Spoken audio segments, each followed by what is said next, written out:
Hello and welcome. This is Iron Port, your number one current affairs platform for maritime activities in Ghana. It is made possible by Ghana Revenue Authority, GOIL, PLC, Serene Insurance, Ghana Link, Meridian Port Services, and Phoenix Insurance. Iron Port is powered by Ghana Ports and Harbours Authority. Our media partner is the Business and Financial Times.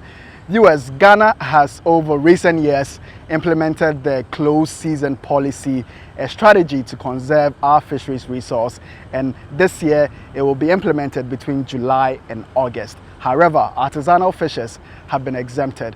So this week on Iron Port, we examined the reasoning behind this from a scientific, economic and policy perspective, as well as some projected expectations and consequences. This is an excerpt of that discussion. Take a listen. This year's closed fishing season starts from the 1st of July to the 31st of July for inshore fishers, and up to 31st of August for industrial trawlers. Now, one major issue that has come to the fore is the exemption of artisanal fishers. What's government's justification or the Commission's justification for exempting artisanal fishers from the closed season? Thank you very much, and good evening to our cherished viewers. I must say that I cannot really know the justification of the President or the Honorable Minister declaration for exempting the artisanal subsector from the closed season. But I believe that they might have done their own research and investigation. My minister is coming from a fishing community. Yes. I'm also assuming that they may not just get up and decide that they are exempting them. They might have done their own studies. Aside that, I'm also assuming that maybe during the campaign, the fishermen might have complained about the poverty they go through during the closed season, the one-month closed season, and the fact that most of them don't have any alternative livelihood. When it comes to our socioeconomic studies of the impact of the closed season, we realize that 80% of them don't have any alternative livelihood. It's all about the fishing. So when you close the season, they go through poverty and they are not able to meet their social responsibility. Let me tell you a story. Once, interestingly, the fishermen, they don't want to hear anything about alternative livelihood. Right.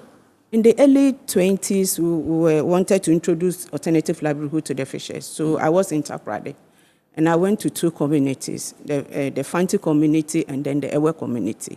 When I got to the Ewe community, it's like they were enthusiastic about the whole thing. I mean, they welcomed me nicely, and they were prepared to go into it. But with the Fanti community, my brother, the man just looked at me and said, Madam, ware mari can you wano? Opo fosunyin so men kanya ni prakoden.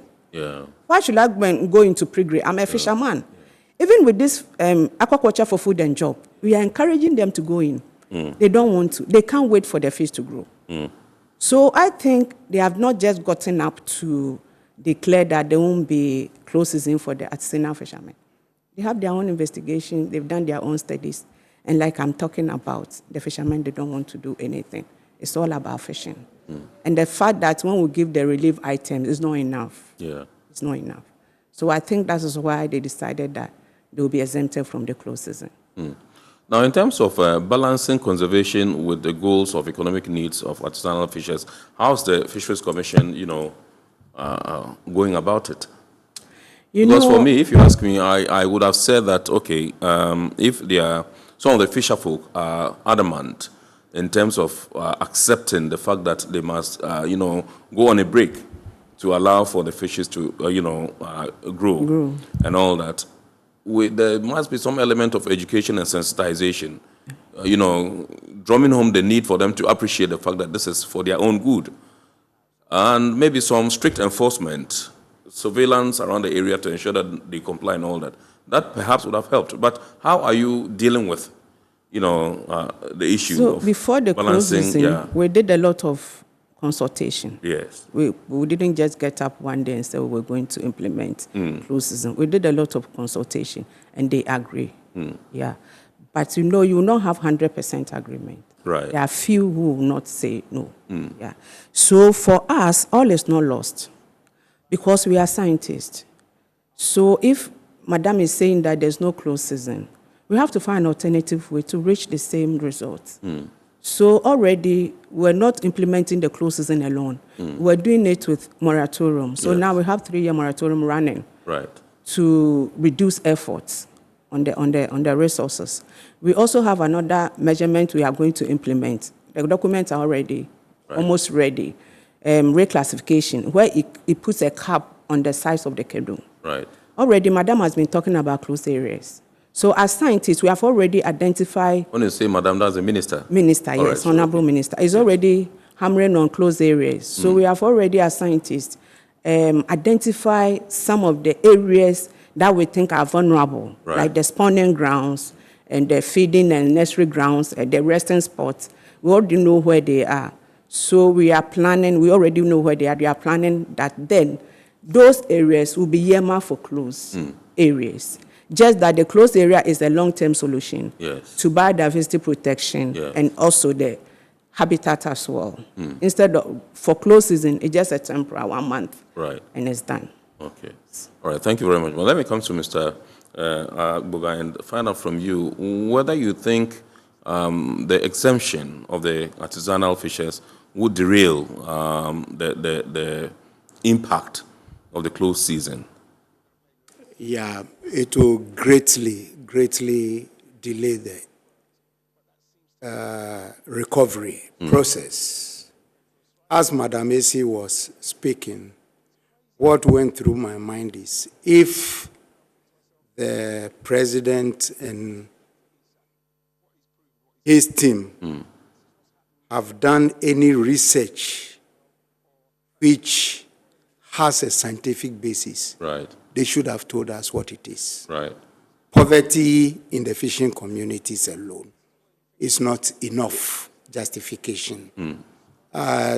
She herself said that it's only a minority of fishermen who are not happy with the closed season. Perhaps they, you know, if you come from the negative point, you can always give very hard punches and maybe have a loud voice and you'll be heard. So if we say we are exempting artisanals from the closed season, I've already said that we are having the closed season to ensure that we have more fish in the sea for these same artisanal fishers to harvest in the future. If we continue by exempting artisanals from the closed season, our fishery will crash. And when it crashes, fishermen are the ones who will be the losers. Farmers farm, it takes a while before they get their products. Fishermen go to sea for 11 months.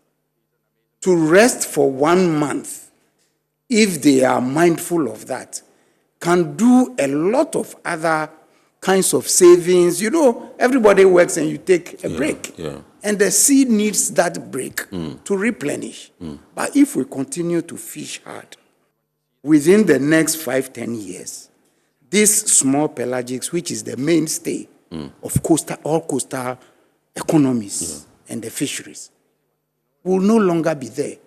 What will those fishermen who are kicking against the closed season or the policy of exempting the artisanals from not going to sea, what will this mean to us? We have laws in the country. The directive principle of state policy enjoins everybody, including the president, to take good due care of the environment. Ensure that we safeguard the environment and have a sustainable livelihood. If we continue this route and it is only a few fishermen who are kicking against this and government buys into it, government will be the one who will have to pay for what is going to happen. It may not be today, it may not be tomorrow, but I bet you in the next 5-7 years, we will have real crisis on our coastal landscape where fishermen will have to leave their communities and find solace and livelihood somewhere elsewhere. And this is a source of worry. To conserve the fish in the sea means that we should allow them to reproduce. The season where they will have to reproduce, we are saying that go and catch them. Right. What are we going to get after the season has been opened? Look, we were very careful in crafting all this close season policy to allow the trawlers to go for 2 months and then the artisanals to go for 1 month. Technically, for the period of July, August, September, all vessels must be anchored somewhere to allow the biological process to take on. But we also consider the poverty levels in this thing. Fishers must survive. Yeah. So we say, look, just stay for 1 month. And that 1 month is the critical period where they are laying the eggs into the water. Right. Go catch them after they have given birth. Yeah. So one person will catch you, we have 50,000 in the water. Yeah. That is fine. Right. But to say that let us allow them for that 1 month, we continue. I brought some graphics here, but I don't know whether we can They'll show. they'll show, yes. You will notice that if we go the route we are going to crash. If we allow the fishers to observe the close season, yes, you will see that the recovery, you can see the green lines going and all up. small pelage. It fluctuates landing, because environmental conditions, how much effort they are with putting. projections of up to 2040. 2040. Wow. But if we say the artisanals should continue to fish during the close season, look at how the red line is going. Yes. If it touches the black line at the base, it means that there's no more fish in the sea. Right. And this is where we are heading to with this policy. So in our letter to the president, Right. we urged him to reconsider that decision to allow the fishers to exempt. So viewers, you just heard from AC Border Kwesen, who is the Director of Marine at the Fisheries Commission, and Kofi Agboga, Director of Civil Society Organization Henpoano, on this year's close season strategy for fisheries. Remember, this is the abridged version. For the full conversation, check with our YouTube at Eye on Port. Now, let us hear from you on some of the comments you shared with us on this subject after we will go on break and then return with more news. Stay tuned. Koja Mensah from Takoradi says, hello Iron Port. Please ask IFG how Ghana's policy compares with what's happening in Senegal or Mauritania. What are they doing right? Mauritania, Morocco since 1999 have been observing 3 months close season. And guess what? Today we go to those countries to buy our small pelagic fish. We import, and we don't want to go through that. Senegal did close season for 3 years, and they saw 35% increase in their octopus populations. Guinea-Conakry fishermen are saying that yes, the close season is good for us. Right. We went around the sub-region, and the other countries are saying yes. Nigeria and Liberia are ready to join the close season. Dr. John Ayisi Ado says, good day. I find your discussion on fishing interesting. Note well that fishing is a very lucrative business to keep the able-bodied youth busy to contribute to the economic growth. Fishing equipment and infrastructure need up-to-date improvements. The fishing boat or canoes must be modernized or rebuilt with more safety and conveniences to make it attractive for all educational levels to work on our seas and the fishing sector.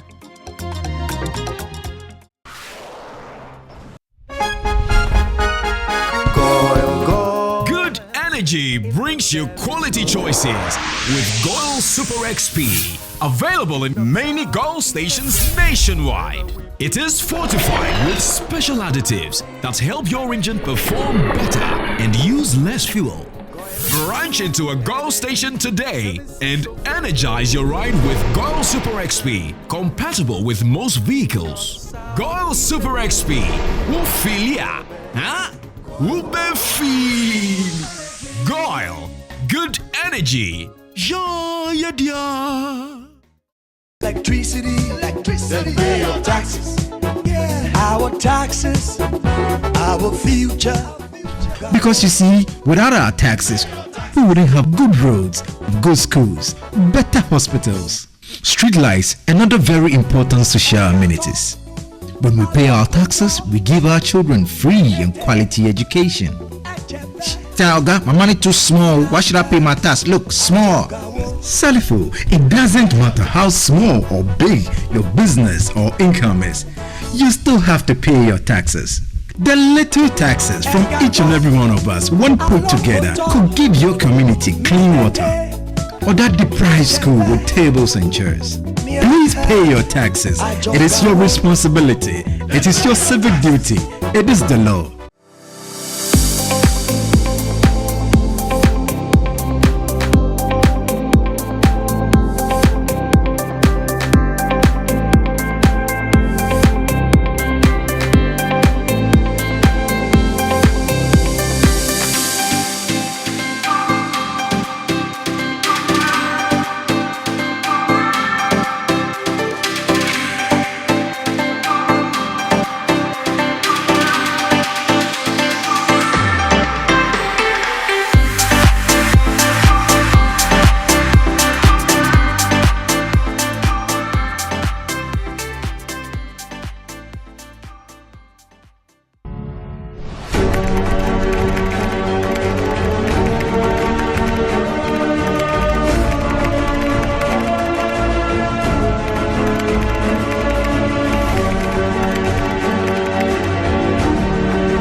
MPS Terminal 3 is Africa's new state-of-the-art container terminal at Tema Port.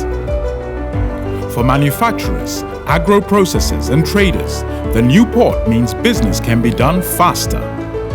This infrastructure boost will improve Ghana's port handling capacity, connect more trading routes, and oil the engine of growth for the economy, creating greater opportunities across all sectors as Africa's markets merge and become the largest trading bloc globally.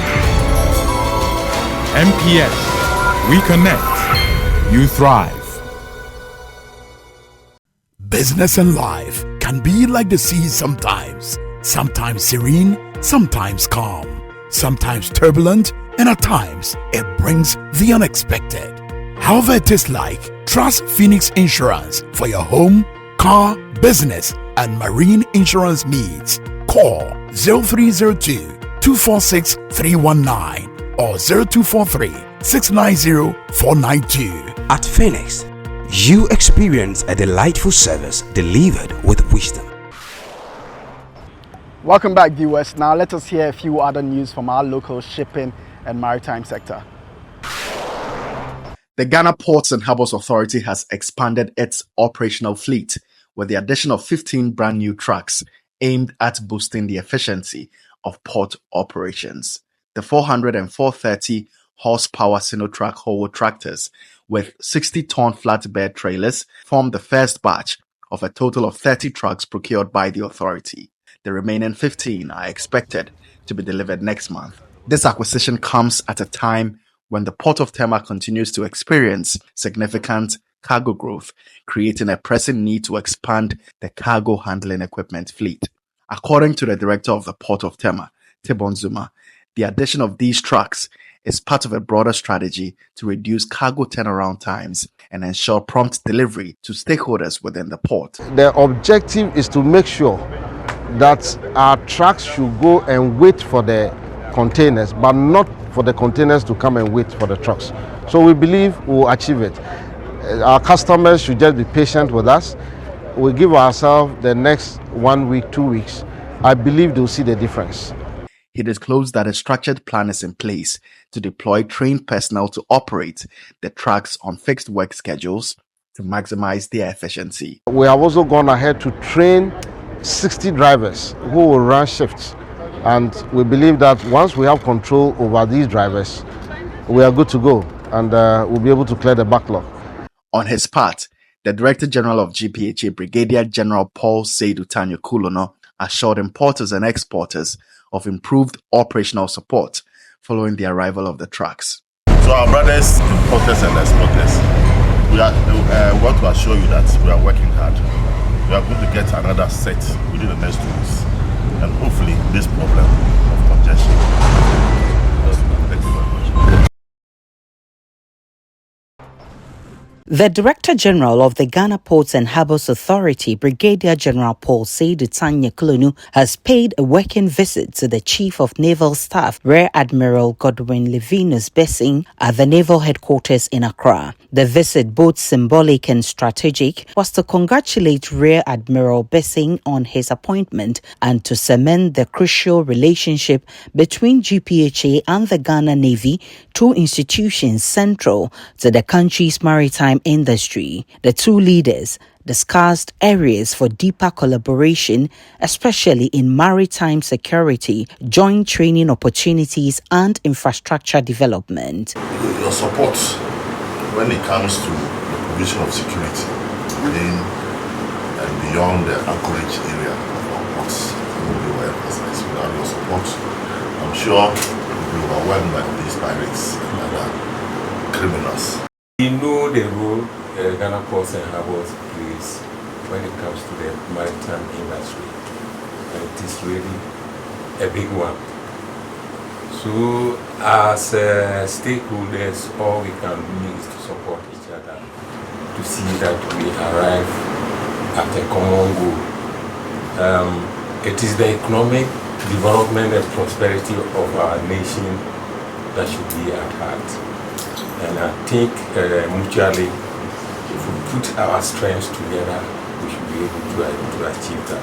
A major highlight of the conversation was how the Western Naval Command and GPHA can work more closely to optimize the use of the oil and gas service terminal in Takoradi, which has been built to provide adequate port logistical support to Ghana's upstream oil and gas activities. This engagement forms part of a renewed push to align national security and port efficiency in support of Ghana's economic growth. The two institutions expressed mutual commitment to work together toward a more secure and efficient maritime space.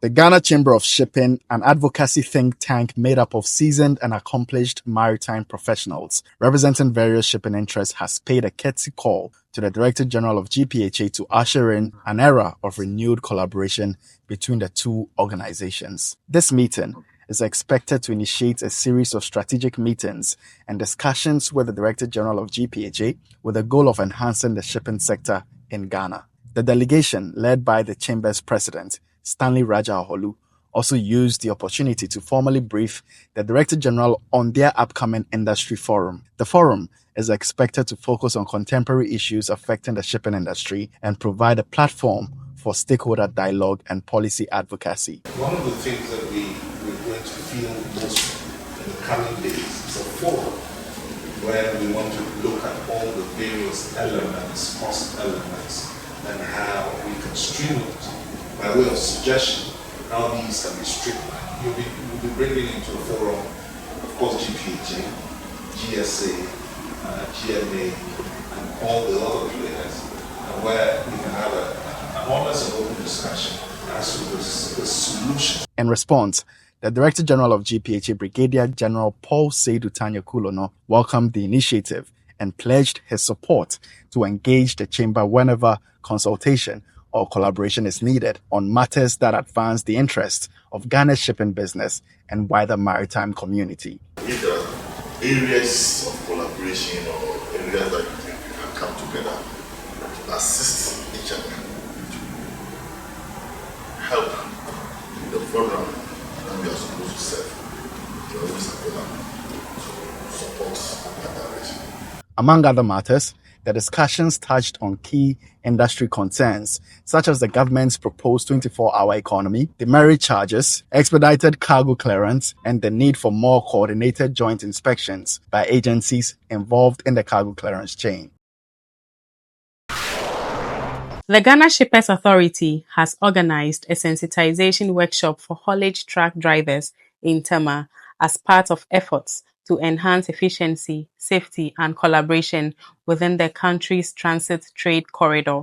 The event brought together key actors including representatives from the Shippers Council of Burkina Faso, Mali, and Niger, the Ghana Police Service, SIC Insurance PLC, Customs Division of the Ghana Revenue Authority, Driver and Vehicle Licensing Authority, the National Road Safety Authority, Ghana Link Network Services, Ghana Private Road Transport Union, and the Joint Association of Port Transport Unions. The sensitization workshop aligns with the authority's quarterly fact-finding missions, ongoing since 2018, along major transit corridors to address operational challenges and promote regional trade cooperation with Sahelian countries. In a welcome address delivered on behalf of the Chief Executive Officer, Professor Ransford Jampo, the Deputy CEO in charge of operations, Prince Henry Ankara, underscored the importance of the recently passed Ghana Shippers Act 2024 Act 1122, noting that the Act provides a legal framework to support the authority in coordinating the activities of service providers within the transit trade ecosystem. This workshop, organized in line with Section 3J of the Ghana Shippers Authority Act 2024 Act 112, will focus on critical issues affecting Ghana's transit corridors to improve the compliance of haulage truck drivers with applicable regulations. The Executive Secretary of JAPTU, Ibrahim Musa, lamented that concerns of haulage drivers are often disregarded, resulting in poor remuneration and morale. He urged stakeholders and policymakers to take immediate steps to improve their working conditions. Our drivers are sacrificing so much to drive on terrible roads. They work long hours, they are poorly paid, and yet because these people you see believe that we need to contribute to move the economy forward, they have not given up on this work.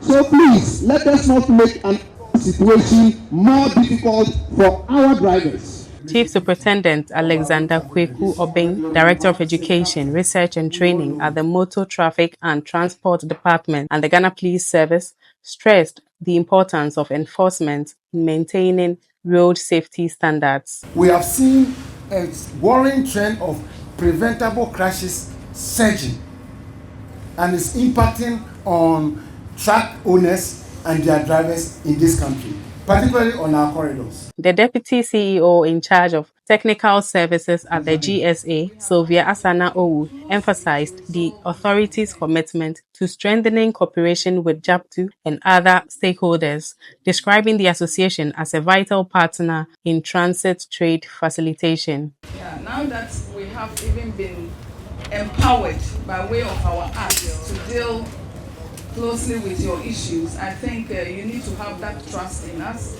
and believe that whatever your issues are, we will get down to business and work closely with the key stakeholders to resolve your concerns. In his closing remarks, Principal Marketing and Corporate Affairs Officer at the Ghana Port and Harbours Authority, Kennedy Mona, who chaired the workshop on behalf of the General Manager, Marketing and Corporate Affairs, Dr. Kingsley Entwi-Boesiako, expressed satisfaction with the rich presentations from stakeholders. He emphasized that the sector players are united in their call for urgent and coordinated action to streamline operations within the transit trade ecosystem. All these points to the fact that we are resolute and united in our conviction that something urgent must be done as far as our quest to streamline activities within the transit ecosystem and our trade corridor is concerned. Let us take our lenses to the global stage and pick a few international shipping and maritime news. Gibraltar used new underwater drones to uncover 120 kilograms of cocaine hidden on a bulker during a routine inspection. The Chinese-owned Great Zoo had stopped for bunkering after sailing from Brazil when the drugs were found in a sea chest. Divers retrieved 4 packages from the hull, leading to the vessel's temporary detention and crew questioning. Officials believe the crew was unaware and that the drugs were meant for another European destination. Gibraltar's chief minister praised the operation as proof of successful investment in anti-smuggling efforts. A salvage tug is expected to take just over a week to reach the disabled Maersk Sana adrift off Bermuda since a fire on April 28. Maersk confirmed the vessel, though incapacitated, has electric power and can use its thruster if necessary. 3 crew members were injured, 2 were evacuated, with 1 now receiving care in the US. The company opted for a specialized tug rather than the nearest, prioritizing a first-time right approach. Weather remains calm and the vessel is not in immediate danger as it awaits assistance. Our word of the day segment will tell you what we mean when we say grounding in our maritime industry. Grounding. In maritime terms, grounding refers to an incident where a vessel makes unintended contact with a seabed or shore, potentially leading to structural damage, environmental pollution, or even total loss of the ship. The International Maritime Organization classifies grounding as a serious casualty, especially when it results in hull breaches, immobilization, or necessitates external assistance. Such incidents are often attributed to factors like poor navigation, inadequate bridge team management, or mechanical failures. Such incidents are often attributed to factors like poor navigation, inadequate bridge team management, or mechanical failures.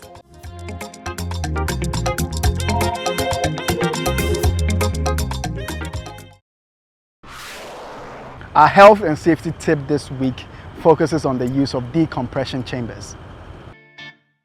Decompression chambers.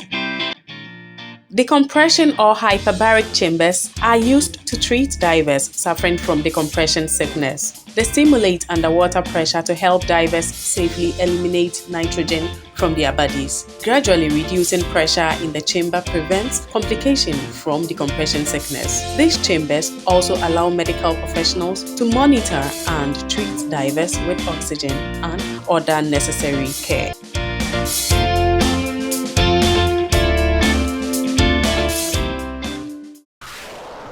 It's now time to take a look at the schedule of vessels that have berthed in the ports of Tema and Takoradi at the anchorages of both ports, as well as those expected in the coming weeks, plus the Bank of Ghana exchange rate, which you may need to know to clear your cargo with.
This is where we end this week's edition of Eye on Port. We hope you've been informed and educated. Remember, all Eye on Port content can be found on our YouTube, Eye on Port. Subscribe, like, share our videos.